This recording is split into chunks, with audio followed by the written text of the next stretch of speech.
ವೀಕ್ಷಕರಿಗೆಲ್ಲರಿಗೂ ಸ್ವಾಗತ. ಇಂದಿನ ವಿಡಿಯೋದಲ್ಲಿ ನಾವು ಗಾಂಧಿ ಜಯಂತಿಯ ಒಂದು ಚಿಕ್ಕದಾದ ಭಾಷಣ ತಿಳಿದುಕೊಳ್ಳೋಣ. ಗಾಂಧಿ ಜಯಂತಿಯ ಭಾಷಣ. ಎಲ್ಲರಿಗೂ ಶುಭ ಮುಂಜಾನೆ.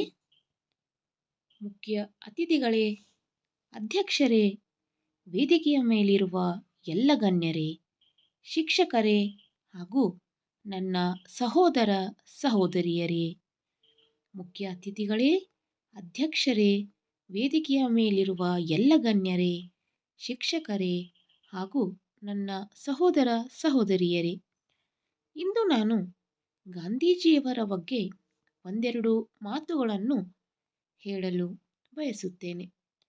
ತಪ್ಪಿದ್ದಲ್ಲಿ ಕ್ಷಮಿಸಿ. ಇಂದು ನಾನು ಗಾಂಧೀಜಿಯವರ ಬಗ್ಗೆ ಒಂದೆರಡು ಮಾತುಗಳನ್ನು ಹೇಳಲು ಬಯಸುತ್ತೇನೆ. ತಪ್ಪಿದ್ದಲ್ಲಿ ಕ್ಷಮಿಸಿ. ಮಹಾತ್ಮ ಗಾಂಧೀಜಿಯವರು ಅಕ್ಟೋಬರ್ 2, 1869ರಂದು ಜನಿಸಿದರು. ಮಹಾತ್ಮ ಗಾಂಧೀಜಿಯವರು ಅಕ್ಟೋಬರ್ 2, 1869ರಂದು ಜನಿಸಿದರು. ಇವರ ಪೂರ್ಣ ಹೆಸರು ಮೋಹನ್ ಲಾಲ್ ಕರಮಚಂದ್ ಗಾಂಧಿ.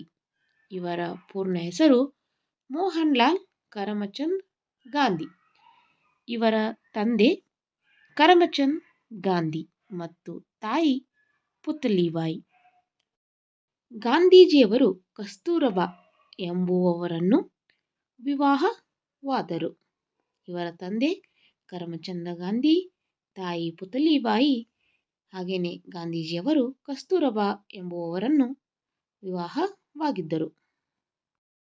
ಭಾರತೀಯರ ಮನಸ್ಸಿನಲ್ಲಿ ಅಚ್ಚಳಿಯದಂತೆ ಸದಾ ಶಾಶ್ವತವಾಗಿರುವ ಹೆಸರು ಅಂದರೆ ಅದು ರಾಷ್ಟ್ರಪಿತ ಗಾಂಧಿ. ಭಾರತೀಯರ ಮನಸ್ಸಿನಲ್ಲಿ ಅಚ್ಚಳಿಯದಂತೆ ಸದಾ ಶಾಶ್ವತವಾಗಿರುವ ಹೆಸರು ಅಂದರೆ ಅದು ರಾಷ್ಟ್ರಪಿತ ಗಾಂಧಿ.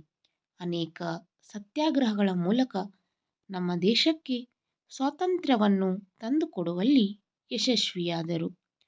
ಅನೇಕ ಸತ್ಯಾಗ್ರಹಗಳ ಮೂಲಕ ನಮ್ಮ ದೇಶಕ್ಕೆ ಸ್ವಾತಂತ್ರ್ಯವನ್ನು ತಂದುಕೊಡುವಲ್ಲಿ ಯಶಸ್ವಿಯಾದರು. ಮಾಡು ಇಲ್ಲವೇ ಮಡಿ ಹಾಗೂ ಅಹಿಂಸೆಯ ತತ್ವಗಳನ್ನು ಹಿಂಬಾಲಿಸಿ ಮಹಾತ್ಮ ಎನಿಸಿಕೊಂಡರು. ಮಾಡು ಇಲ್ಲವೇ ಮಡಿ ಹಾಗೂ ಅಹಿಂಸೆಯ ತತ್ವಗಳನ್ನು ಹಿಂಬಾಲಿಸಿ ಮಹಾತ್ಮ ಎನಿಸಿಕೊಂಡರು ನಮ್ಮ ಗಾಂಧೀಜಿ. ನಾವು ಪ್ರತಿ ವರ್ಷ ಅಕ್ಟೋಬರ್ 2ರಂದು ಗಾಂಧಿ ಜಯಂತಿಯನ್ನು ಆಚರಿಸುತ್ತೇವೆ. ನಾವು ಪ್ರತಿ ವರ್ಷ ಅಕ್ಟೋಬರ್ 2ರಂದು ಗಾಂಧಿ ಜಯಂತಿಯನ್ನು ಆಚರಿಸುತ್ತೇವೆ ಎಂದು ಹೇಳುತ್ತಾ ನನ್ನ ಚಿಕ್ಕ ಭಾಷಣವನ್ನು ಮುಗಿಸುತ್ತೇನೆ. ಜೈ ಹಿಂದ್, ಜೈ ಭಾರತ್. ಈ ರೀತಿಯಾಗಿ ನಾವು ಚಿಕ್ಕದಾಗಿ ಚೊಕ್ಕದಾಗಿ ಗಾಂಧೀಜಿಯವರ ಬಗ್ಗೆ ಒಂದು ಕಿರು ಭಾಷಣವನ್ನು ಶಾಲೆಗಳಲ್ಲಿ ಅಥವಾ ಯಾವುದಾದ್ರೂ ಸಂಸ್ಥೆಗಳಲ್ಲಿ ಮಾಡಬಹುದು. ಇಲ್ಲಿಯವರೆಗೂ ನನ್ನ ವಿಡಿಯೋನ ನೋಡಿದ್ದಕ್ಕೆ ಎಲ್ಲರಿಗೂ ಧನ್ಯವಾದಗಳು. ಈ ವಿಡಿಯೋ ತಮಗೆ ಇಷ್ಟ ಆಗಿದ್ದರೆ ಸಬ್ಸ್ಕ್ರೈಬ್ ಮಾಡೋದನ್ನು ಮರಿಬೇಡಿ.